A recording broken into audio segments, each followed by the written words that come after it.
Welcome to today's Global Connections program. I'm Bill Miller. Today we're going to focus upon a very important geographical and political area too, to some degree, area of the world, and that's the Arctic. My guest today is an expert on this topic. Dr. Barry Scott Zellen is a research scholar in the Department of Geography at the University of Connecticut, as well as being a senior fellow in Arctic security at the Institute of the North. His recent book is titled Arctic Exceptionalism, Cooperation in a Contested World.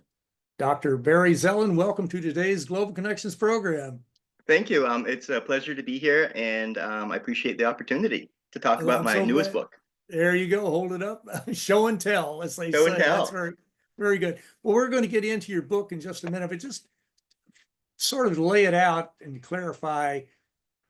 Basically, I mean, we could do whole show on this, but what's the difference between the Arctic in the north? I guess we're talking about the Arctic Circle or that area, as opposed to Antarctica in the southern hemisphere. Just briefly. Well, it's a great question. In many ways, the two regions are, not to make light of it, polar opposites. Right. So the Antarctic is a continent that's surrounded by an icy sea. And the Arctic, on the other side of the planet, is an icy sea that's surrounded by several continents. And so they have sort of opposite geographic structures. But also in terms of politics and international relations, they have very different sort of governing systems. The Antarctic Treaty System is a collaborative treaty that brought together states with an interest in Antarctica, and they all have suspended their sovereign claims to it. And so it's unoccupied, it has research stations and research scientists, but it's non-militarized and it's unoccupied. Whereas in the Arctic, it's governed by sovereign states who each have their own jurisdiction within their domestic frontiers. And then they too sort of cooperate under international law, but because it has sovereign states and it's occupied, it has peoples and cultures and nations. And so in many ways, it's very, very different. And the other thing is Antarctica has penguins. The Arctic doesn't have any. They were reintroduced in the colonial period, but they were eaten very quickly by killer whales and walruses and other large carnivores.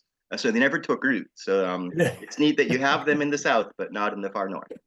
That was a dangerous occupation at that time, no doubt about it. It was. Now, the United Nations has been instrumental as far as helping to stabilize Antarctica with various treaties and what have you, as I understand it. And what is that? What's the case? What's the role of the UN in the Arctic area? Well, it's a parallel situation, but with its asymmetries. So there are governing international laws that the UN has sponsored that are very important in the Arctic. The 1982 Law of the Sea Convention has established the rules by which all the players cooperate on dealing with maritime issues, and a mechanism for them to disagree on issues that are unclear, like the extended continental shelf claims. And so you have all the Arctic states working to make their case that they have extended shelves, leading to some tension, but one that has a cooperative framework. In 2007, you have the Declaration on the Rights of Indigenous People after 20 years of negotiation. And that's a high-level recognition of obligations by states to protect indigenous rights. At the domestic level, that had been going on for some time. In fact, most of the history of colonization and then independence in the Arctic has dealt with and placed a priority on native rights and culture. But the UN declaration reinforced that internationally. And so you see a convergence of international law with domestic law in the Arctic. And then the third pillar of international law at the UN side of things would be the IMO Polar Code, which brought together, again, a collaborative agreement of maritime nations that have polar interests that work within the auspices of the IMO.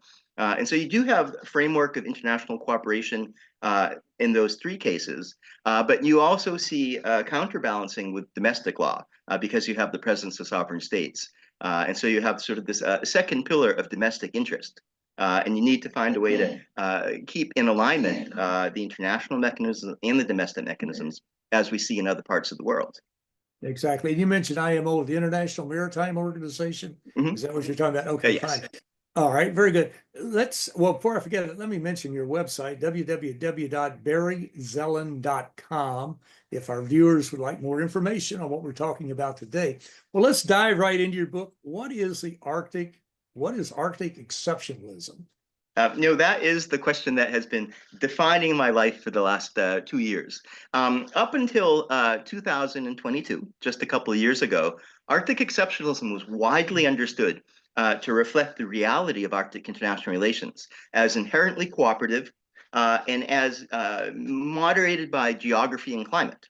And so the Arctic, being far isolated from the international system, had a tendency to work cooperatively across local borders, regional borders, and national frontiers. And so the history was one where warfare was the exception, and peace and cooperation were the norm. And so it was an alternative way of ordering international relations, quite distinct from most of the Westphalian world, where you have international anarchy, balances of power, imbalances that lead to warfare, and histories of conflict. And so until 2022, most scholars and most policy people in the Arctic and most Arctic residents really strongly believed that the Arctic was different, that Arctic exceptionalism was real, enduring, and would really be a model for the rest of the world. You even see it at the end of the Cold War, when Gorbachev proposed an ending of the hostilities between East and West. He proposed starting in the Arctic. He said, let's make the Arctic the zone of peace and have it emanate from the Arctic to the rest of the world. And he was out of power soon thereafter, but it was a brilliant idea, and one that he borrowed from the Inuit and the Inuit Circumpolar Council that had been saying a similar thing for many, many years. So Arctic exceptionalism was widely believed in until the invasion of Ukraine by Russia. And that upended international politics and diplomacy everywhere, as the West kind of reunited in opposition to Russian aggression. And so the suddenness, I think, of that war and the explosion of violence in Europe on a scale we hadn't seen since the Balkans conflict in the 90s, and really not at that level since World War II. It shook things up. And Russia is the largest Arctic state. As a member of the Arctic Council, it was actually the chair at the time, the rotating chair of the cooperative body that the Arctic Council is. And so war came, and it caused a hardening of East-West relations and reemergence of a bloc dynamic that hadn't been present since the Cold War. And so Arctic exceptionalism, many started to wonder, was now either quickly facing a demise or on life support and fading fast. And so I had just finished my first draft of the book when this all happened. And my conclusion was Arctic exceptionalism is here forever. And next thing you know, the Arctic froze up into an emerging Cold War, and I had to really rethink it. And a lot of people are rethinking whether or not Arctic exceptionalism can come back after the new trauma of this break between Russia and the 7 other Arctic states. Exactly. And it's just absolutely amazing how wars can absolutely destroy some of the best treaties, the best agreements, the best methods of understanding, the best areas of cooperation. And wars are useless. Very few people win them, and a lot of people suffer. Well, we're going to come back and talk about this in just a moment. Yep. Well, you're watching Global Connections Television, which is a privately funded, independently produced program. The opinions expressed on Global Connections are solely those of the moderator and his guest. We'd invite our viewers to go to our website at www.globalconnectionstelevision.com to view previous programs. Also, if you're involved with a PBS or community access television station, or you have a podcast, or you're involved with an educational institution that has an intra-campus television hookup, or you just have a computer, you like our show and you'd like to share them, please feel free to do so. Global Connections Television is provided at no cost as a public service to help us better understand international issues and how they impact our lives. Today, we're going to take a look at a very important area of the world that gets very little attention most of the time, and that's the Arctic area. My guest is an expert on this topic. Professor Barry Scott Zellen is a research scholar in the Department of Geography at the University of Connecticut. His recent book is titled Arctic Exceptionalism, Cooperation in a Contested World. We're talking about this. Before I forget it too, I might just mention I've had some people, some Laplanders who've been on my program in the past. If our viewers are interested, they can scroll back a few years and tap into these very interesting interviews with these folks. But there's a circumpolar consensus. What exactly is that, and what is the status of it today? Okay. Well, since the 1970s, there was a movement to organize at the local level amongst the Inuit. And they established the Inuit Circumpolar Conference at the time, the ICC, and it later evolved into the Inuit Circumpolar Council. And it was a regional international organization that unified the Inuit across the east-west frontier and all the Arctic states. So Russia, Alaska, and the U.S., Canadian Arctic, and also Greenland. And that planted the seed of regional political mobilization amongst many different Native groups. And so you see the emergence of other organizations like the ICC that represent the interests of the people in the Aleutians, of the Dene and the Métis in the Northwest Territories, and also the Sami in the Nordic region. And also in Russia, after the Cold War, you see the emergence of a pan-Russian indigenous organization, RIPON, the Russian Association of Indigenous Peoples of the North. And each of those organizations would later join together and become the native voice on the Arctic Council. And so it was a ground-up sort of movement from the local remote communities of the Arctic to foster cooperation across national frontiers and to unite Native groups that were sometimes on two sides of a border, or in the case of the Inuit, across 4 different borders in various countries to give them a regional voice.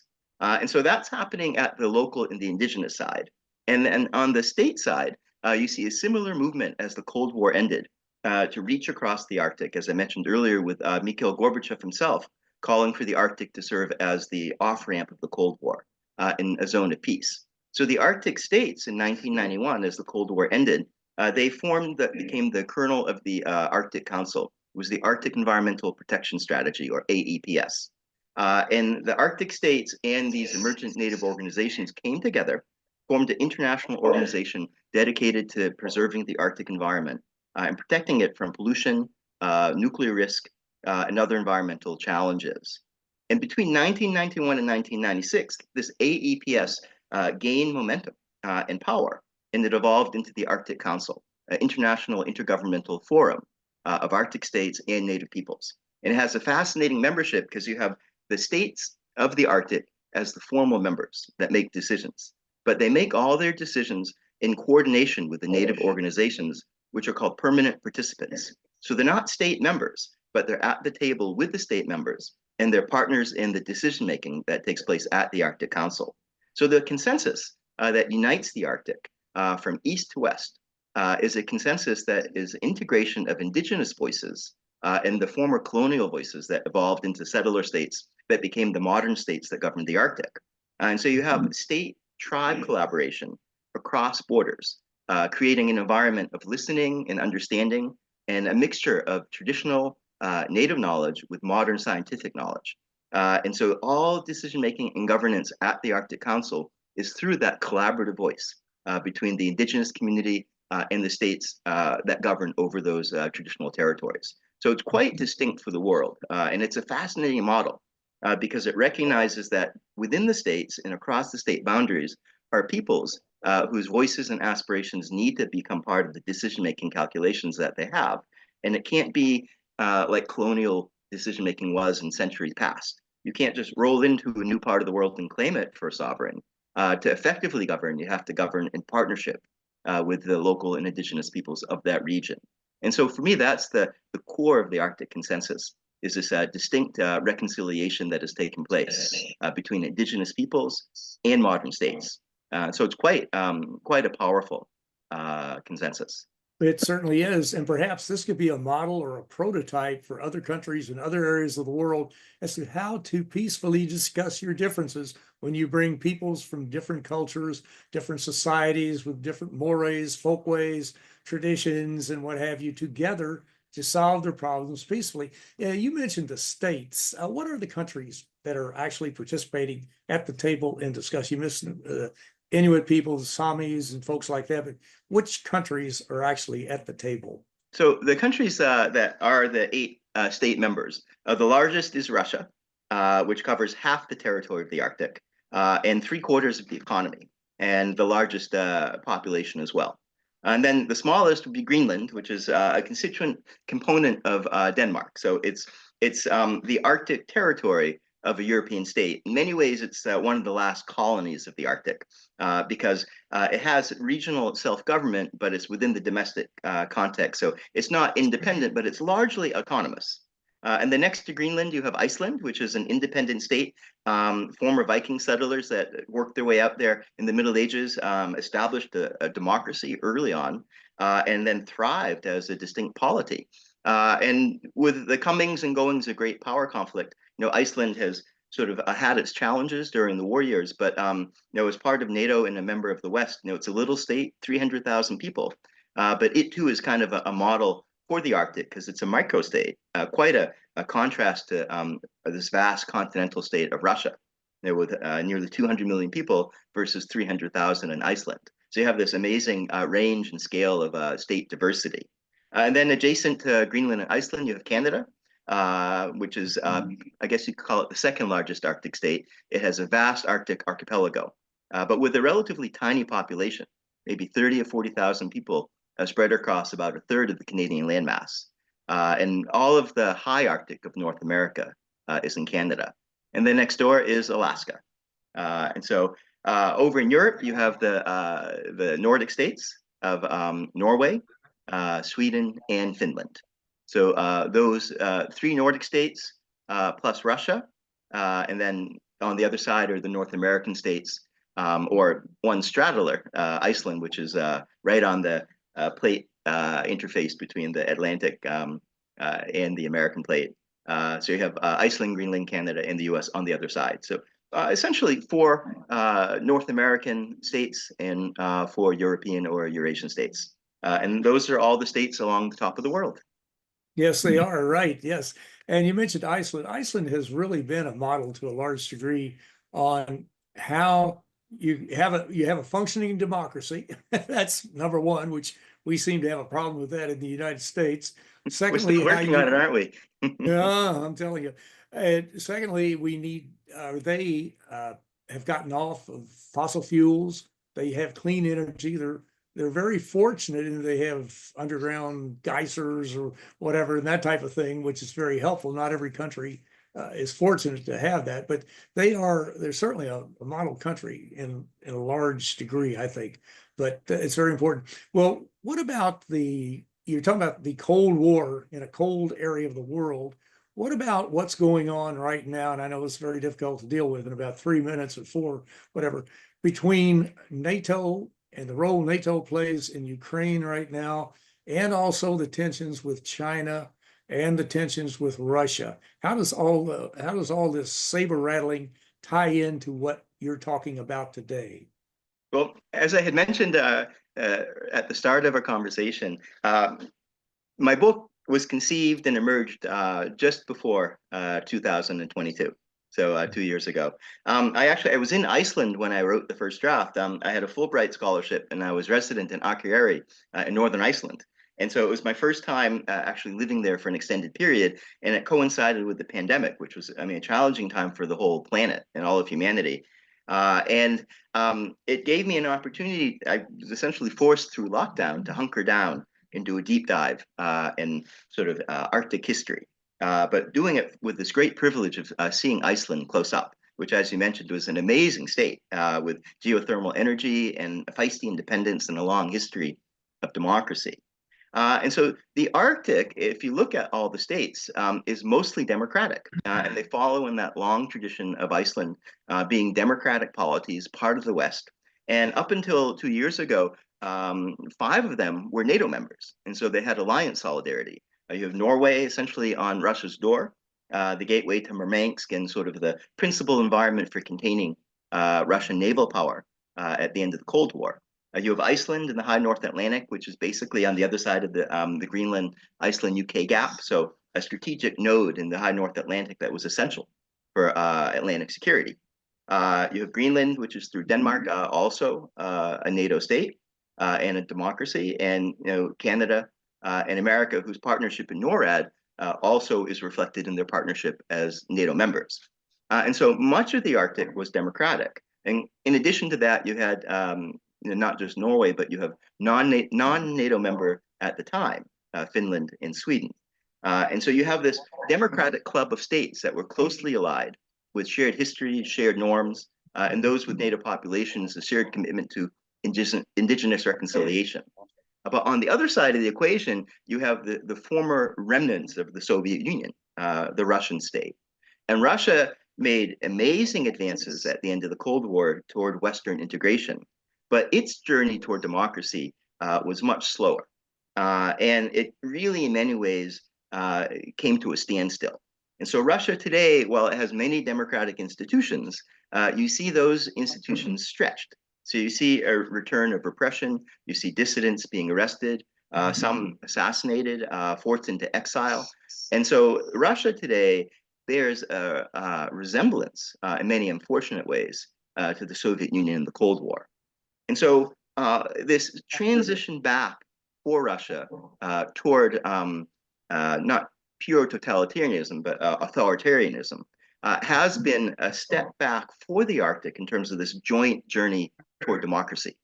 And so it started to create a new tension because you have the democratic Arctic states working together in so many ways, and they work together with Russia in so many ways.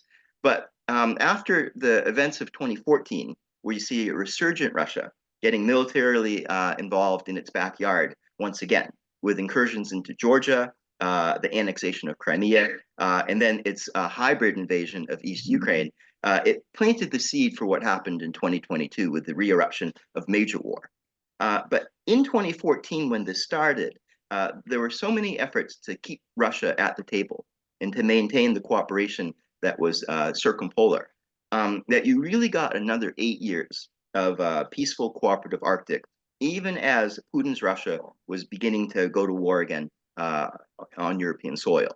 But when 2022 happened, and you see this full-scale invasion, it was really the thing that severed the effort. So the West kept trying, and Russia kept cooperating in the Arctic.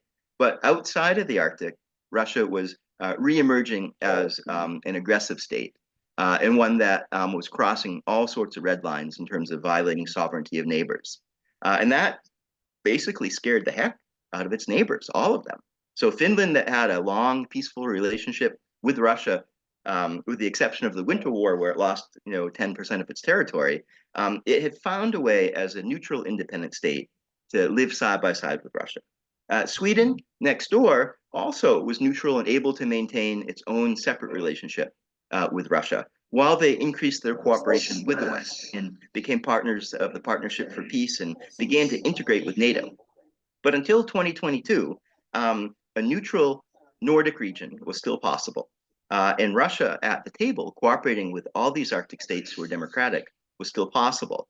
But the war, in its intensity, it changed everybody's assumptions. And I think people began to wonder if in 2014, they had been asleep at the wheel as Russia began its expansion in more subtle and less kinetic ways.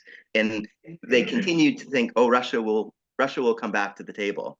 And then in 2022, all bets were off, and Russia really reappeared as a re-emergent Cold War adversary, causing those neutral Nordic states to say, hey, we need more than the Partnership for Peace. We want to join NATO. And so here we are today. That's exactly right. Well, Dr. Here we are Barry today. Zellen, this has been a fascinating update on a very important area of the world. As I mentioned, I don't read much about it, but it is so important, and we really need to follow up on this. But I want to thank you so very much for a very interesting and a very informative program. Oh, and my pleasure. Thank you for the opportunity to chat about my favorite part of the world, and to have a chance to think out loud about the current challenges that we face there. And we do face challenges, but thank you. It's been my pleasure. I'm Bill Miller. Thank you for joining us today on Global Connections Television.